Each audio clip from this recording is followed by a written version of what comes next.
welcome to Longarming by Jaclyn, and we are here for another installment of Joy Sewing, and today we are playing with a technique called string piecing or string quilting. You may have heard it. This is a technique where you can do it as we're doing it today using a foundation, and this foundation is to help keep your edges straight and let you know what size you're aiming for, so you know when to stop. But if you wanted to do this as a quilt as you go technique and combine this with other string quilted pieces or other quilt as you go style blocks, all you have to do is exactly what we're doing today and pop a piece of batting on top of your foundation. Make sure that your foundation fabric is pretty side down so it faces outward in your finished piece. But for what we're doing, your foundation is grab like a cheap, ugly, used sheet that you're throwing out anyways. It can be starting to get threadbare or maybe have some bleach stains on it, something you're throwing away anyways. I would aim for something lighter, because if you put a lighter fabric over a really dark or bold pattern, you could get some show through, which might bother you. So thin, lightweight, and just anything, because for our technique today, you will not be seeing any of this in the finished block.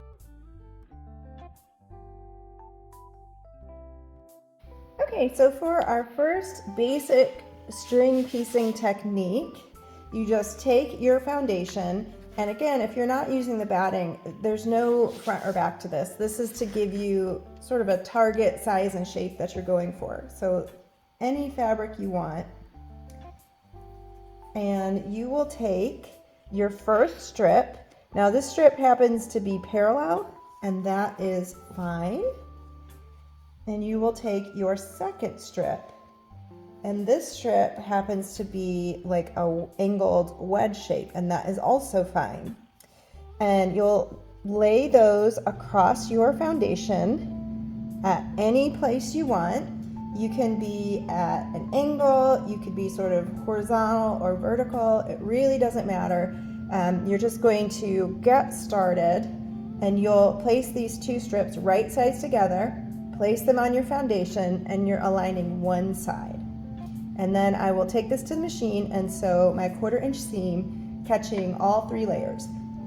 Oh my gosh.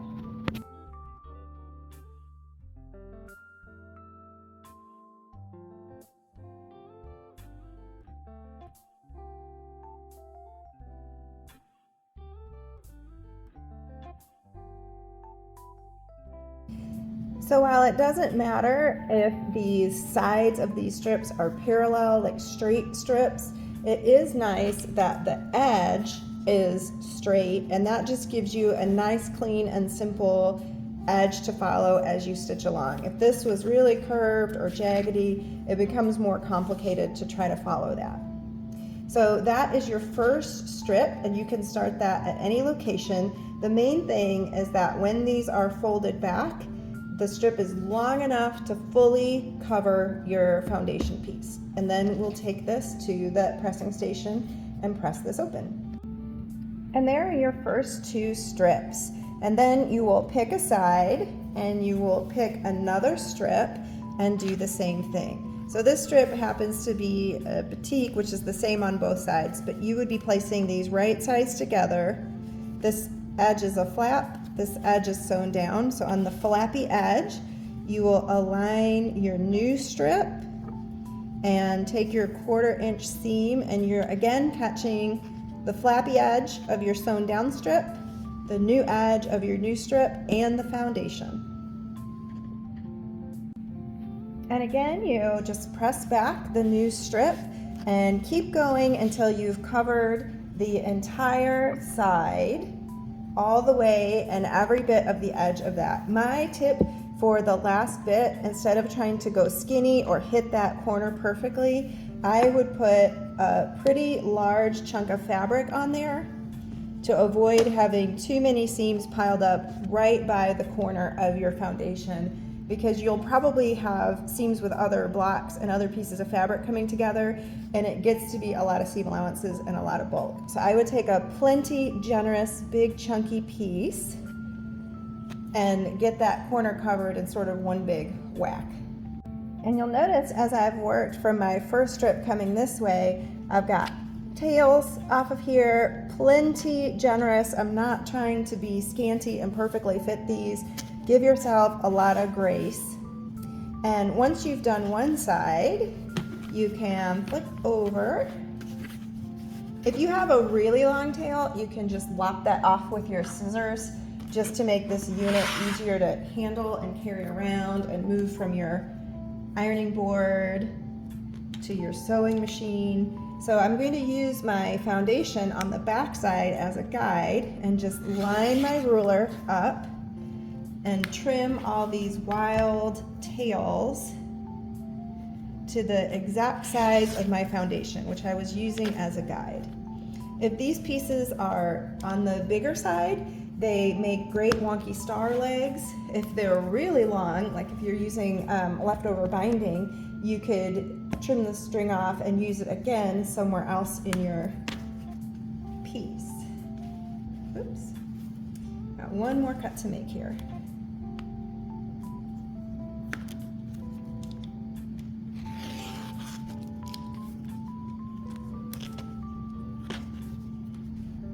And that's what the block is starting to look like. So now on the other side, I will do the exact same thing.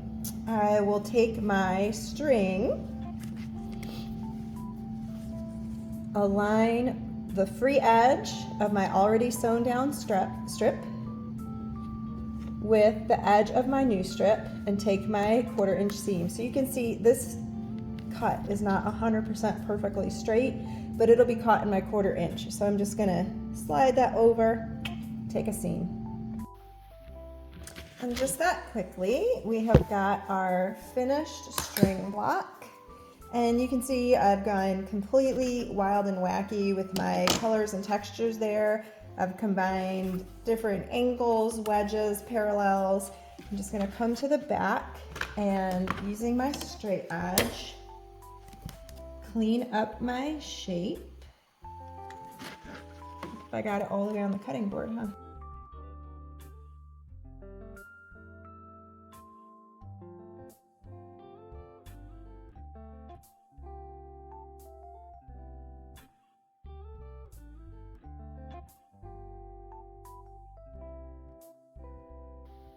If you're enjoying this video so far, please like and subscribe to our channel to see more of this Joy Sewing series. And if you would give us a comment, that would help the channel out a lot so we can do more free series like Joy Sewing. So let's take a look at some fun variations that we can do with this string piecing technique. So in this one, I'm going to be a little bit more intentional and I'm going to use all wedge-shaped strips. And I am going to pick a spot and decide that that is my center. And I am going to start placing my wedge-shaped strips with the narrow end starting here at the center. And for this one, to get a little bit of contrast, I'm going to kind of do like a light, dark, light so that you can see the pattern that the string quilting is making sort of popping off the foundation. So for this particular technique, I am putting all of my skinny ends at the same side, and to make a really pronounced sort of sunburst shape, you want to have your wedges at a sharp angle, so less parallel, more wedgy.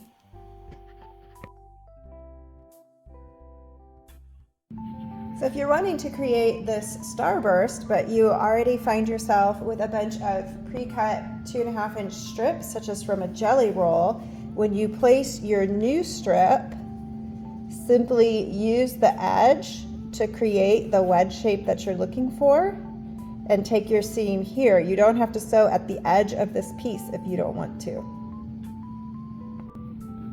So there's my seam, and if you wanted to debulk this excess seam allowance, you could fold back your foundation and trim that away if desired. Nothing says you have to have a 1/4 inch seam allowance, but if it bothers you, cut it off.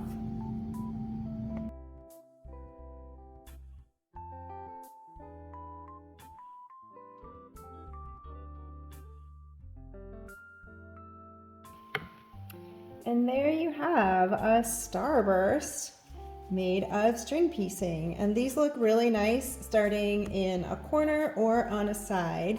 And again, the more drastic from the thick wedgy end to the thin wedgy end, the more of a rounded shape you're gonna get. You would like to come and applique a half circle and make that a sunburst. That might be fun to do as well. So this next technique can be combined with any of the techniques we used before, and just like always, you'll start with your foundation, and this one is a little bit more intentional. So for me, I am going to be using dark fabrics for my strips to create a little bit of a color pattern. And while I might not put the exact same fabric directly against a fabric exactly the same, you can certainly play with the idea of repeating fabric to make like a striped effect.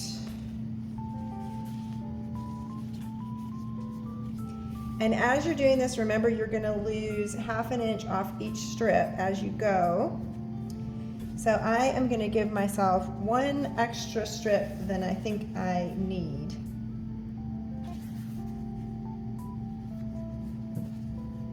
So now I have my strip layout, and I am going to carefully trim these a little bit closer to the size of my foundation just to make it more manageable.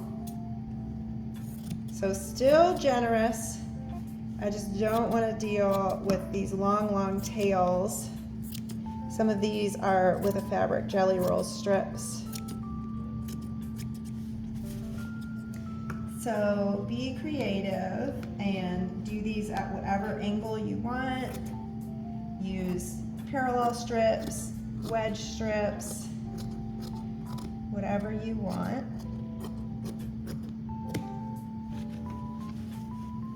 So I sort of have my stripes, give or take, laid out, and I'm just gonna fold these back and pull out my foundation. Yeah, that one. So once you have your strips, I grab my ruler, and these are overlapping, that is fine, but I have pulled my foundation out of there. And I am going to pick an angle and take a whack with my rotary cutter. Another option to do this is to sort of stair step a straight cut on each individual strip. But the idea is we're going to create a chaining effect with this piecing method. So in our previous wonky log cabins, we did a chaining wonky log cabin, and chaining blocks work best with other chaining blocks so you can continue and see the pattern develop across the quilt. So we're going to do this one this way. All right, so since all of my stripes happen to be dark, I am going to choose a bold, light, contrasting color to be my accent. So the next step is going to be take a small piece of this yellow and put it in between the cuts that I have on each of my strips.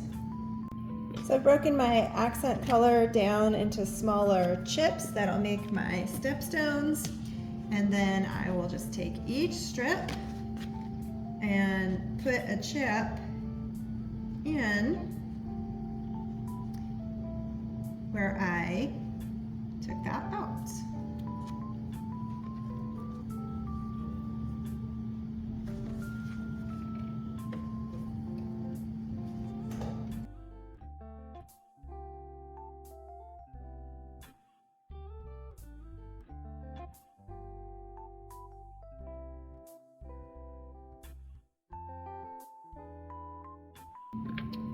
Another reason to start with a little bit wider strip, because these angles are sort of random and it makes it difficult to line up, and nothing is pre-cut to fit together perfectly. So don't worry about this little bit of wonkiness. You can come with your ruler later and clean that up into a straighter, more sewable edge. So just insert your chip into the strips and assemble all of your strips. So I decided with these cornerstones or chaining chips going the way they were, I was going to go ahead and add a thin, call it a sashing, in between each one to give them a little bit more definition. And you can tell by the angles in some of these chips, I followed the seam allowance and the cut that I originally made, and in some of them I changed the angle up. And I'll show you a neat trick for figuring out those angles so your strip comes out straight-ish. Doesn't have to be perfect. This is improv piecing. We can go ahead and chop down the side into a straight, more easily sewable shot later. So for each strip, now that I've got my chaining element inserted, I'm just gonna clean each edge. Doesn't have to be parallel, it just has to be straight, and that makes it easier to sew to.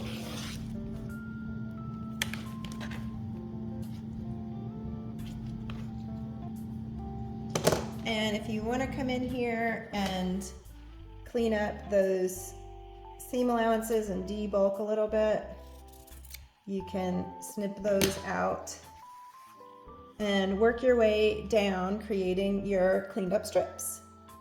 So now I've got my foundation back, and just to show that we can, I am going to take my first strip and make sure it overhangs my foundation. And this is right side up. And this, if it were a normal print, would be right side down for my next strip. For me, it happens to be a sashing color. And by starting at an edge, I'm only going to have to fill my strips going down. If I started in the middle, I would fill going down and then come back and fill going up. So there is my starting pair, and I'll just work my way down, covering with strips. So first, I'm just going to clean up these edges. And I'm not worrying about making these perfect or parallel or any certain size. Just a straight edge is good enough to sew.